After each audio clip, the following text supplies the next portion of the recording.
Okay, so here we go.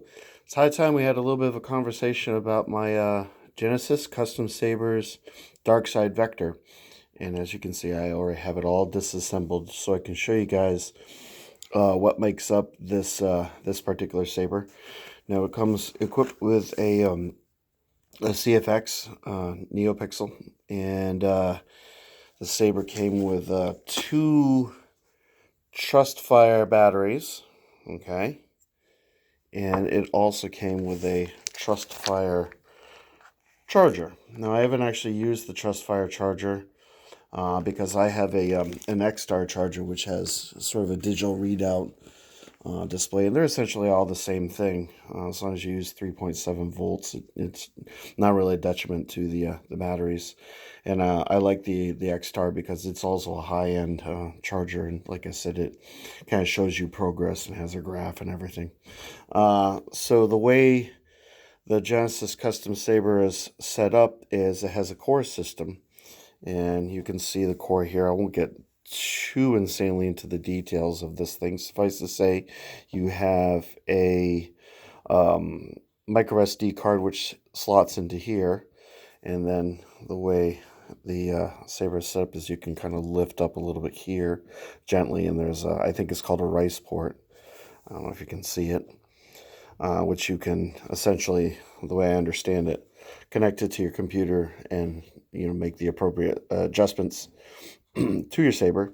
The only adjustment I've had to make to this so far is I had to remove the micro SD card, and I had to change the LED strip.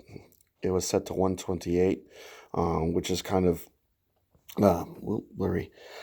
Kind of intended for 34-inch blades. I currently have a 36-inch blade that I'm using, which will be switching to a 32-inch blade, which is why I'm going to kind of do this review in two parts, where I will show you, the functionality of the CFX board, which I'm sure everybody's seen a lot of videos that have been produced, regarding the functionality of CFX. It's pretty simple.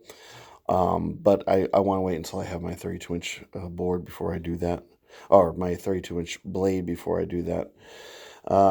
So that covers pretty much the CFX here, and you have your pin set here, and the lithium-ion 18650 battery goes into here. And essentially what you do is you get your battery, and when I'm inserting my battery, I always make sure that I can see the positive and the negative.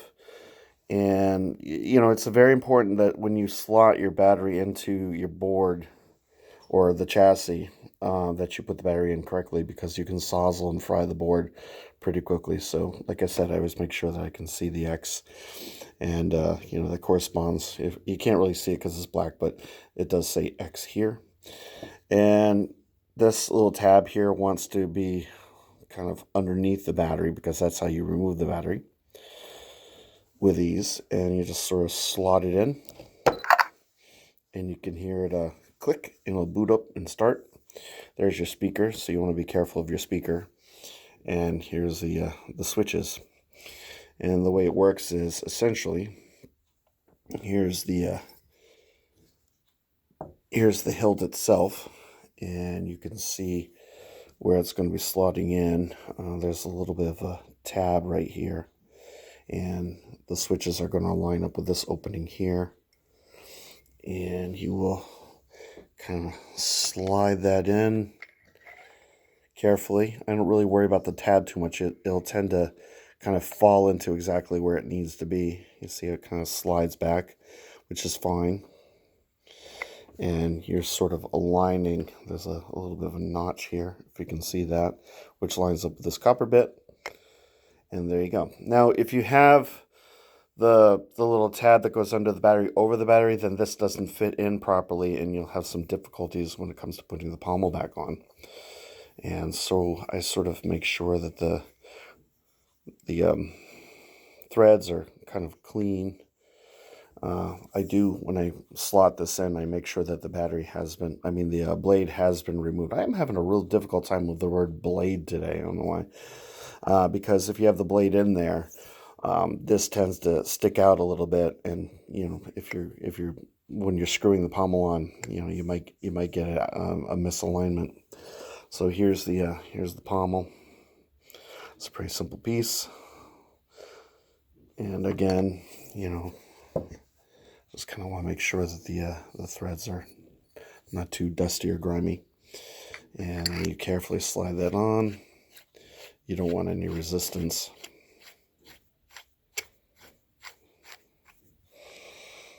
And there you have it. So now the Darkside Vector is all assembled and waiting for the blade. I'm going to take this opportunity to kind of show you the saber itself.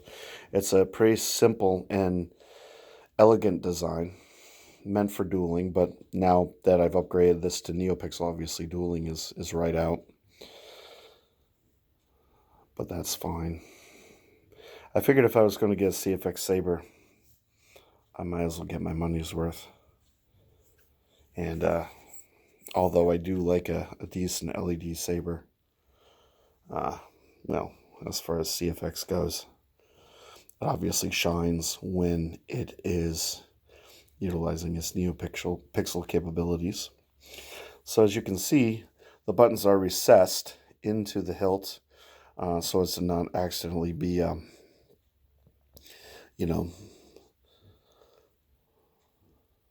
futzed with during practice or swinging or whatever. When I actually accidentally, change blade colors or, turn the saber on or off, which is virtually impossible with the CFX, the way it functions. Now, if I do have one complaint, is the buttons are a little bit really deep in there, and sometimes it's difficult to do changes on the fly, and the edges are a little bit, they're not sharp, but they aren't necessarily comfortable. So for me, I have big fingers. It's really difficult to get my fingers in there sometimes, but it is what it is. I'm not complaining.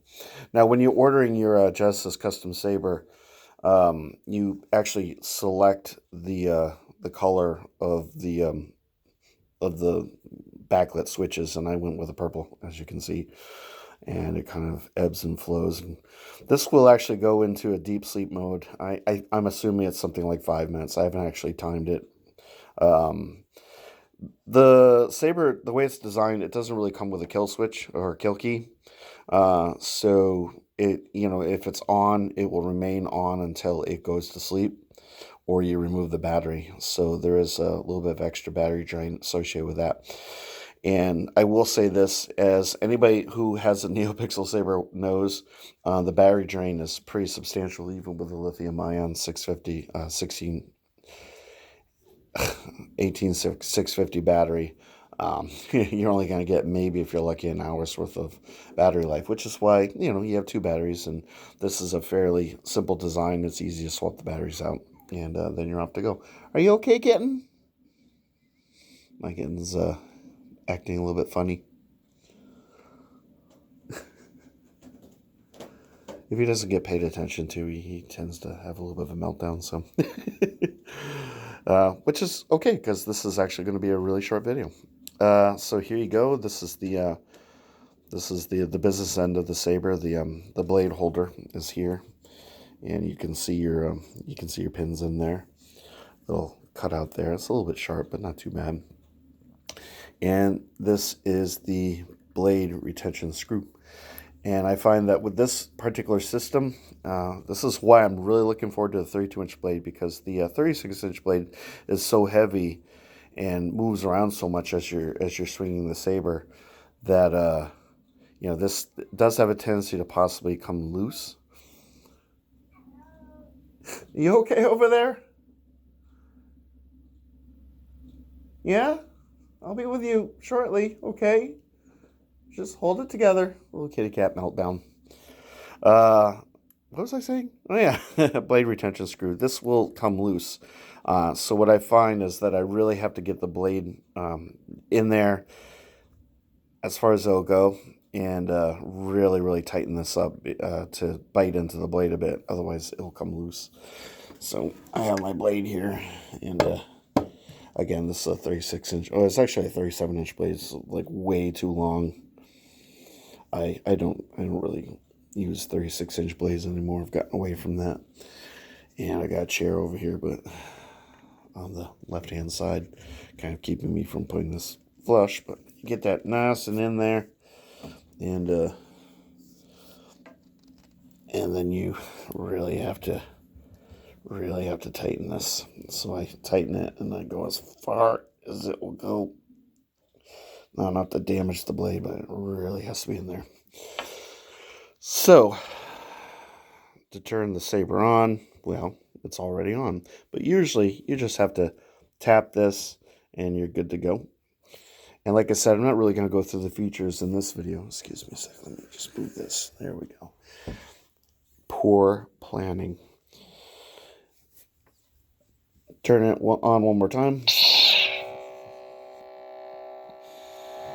And you're in business. And as you recall from videos that I've shown previously, the blade would not ignite all the way to the tip, but I made the appropriate adjustment. Like I said, I went into the SD card and I reconfigured what's called LED strip from 128, where it was set to 140, and I was good to go. Right now I've got kind of a, I don't know what color you would call this. This is a very, very pale bluish green, set to kind of a heavy, unstable blade kind of setting. And I believe the font is Shoto. And this is one of the smooth swing fonts. Not all of the fonts on here, the default fonts seem to be more or less strictly without smooth swing, but the fonts that were installed do have smooth swing, so it's not too bad. And of course you've got your blaster box by activating this switch, and you're locked up by holding it. Clash.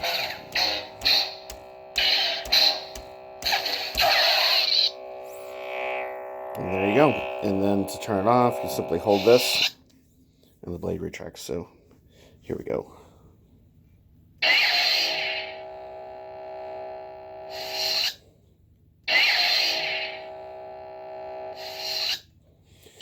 And that's pretty much what I wanted to show you as far as my review of the Genesis Custom Sabers Darkside Vector for now. I'll get more into the the aesthetics of the hilt and how the CFX board functions in my next video. Because this one's just sort of I wanted to show you from a component standpoint how this saber is assembled, how it comes apart, how it goes back together, and kind of what makes it tick. Again, like dust in these little grooves. I can't have dust in my saber. That's no good. This thing needs to be pristine. Anyway, so I hope you like what you've seen so far. I have some chores to do in the house. And I gotta get to it. But I just want to show you this and give you guys a little bit of eye candy. And yeah, so there'll be more reviews coming later today. Not the part 2 of this. Like I said, I have a 32-inch blade coming from Bendu's Armory, and then I also have another blade coming from Vanta's Workshop, which is an Etsy store. But that one hasn't shipped yet. The one from Bendu's Armory technically shipped, but it's just kind of sitting there for a couple days. It's just been sort of sitting there, not really moving. I love that. I believe that when you, well, I mean, the way it works is you generate you basically do everything online with the post office, generate your label, and then it's up to you to put it in the mail. And in the meantime, it just kind of says, I'm just sort of sitting there. And anyway, so I do want my blade, and then I'll do part 2 of this. In the meantime, I do have some more NeoPixel action coming later tonight. The whole red on red comparison seemed to be kind of popular, so I was figuring I was going to do that with Ultra Sabers Guardian Blue and Consular Green, because it just so happens that my Aaron is, even though it has a Nano Biscotti V4, it's set to pretty standard red, blue, and green. and I want to do a comparison video. I'm just gonna cover the Guardian Blue and the Consular Green and stacks up to see how it stacks up to NeoPixel, their NeoPixel counterpart. Anyway, so that should be a lot of fun. And that's it for now. And hope you like this video. And please comment away if you have any questions regarding um, Genesis Custom Sabers and Rob Mad Cow. He's a really, really helpful guy, and he did wonderful work on my saber. So if you have any questions regarding that, comment away. And subscribe if you care to, and dislike, you know how I feel about that. You have all the freedom in the world to either like my video or despise it with a searing passion of 1,000 blazing suns, as I want to say. Anyway, so that's it. I've got work to do, so I hope you enjoyed this, and I'll be at you later with more content. Have yourself a good day. Stay safe, stay healthy. My love to you all, and take care now. Bye-bye.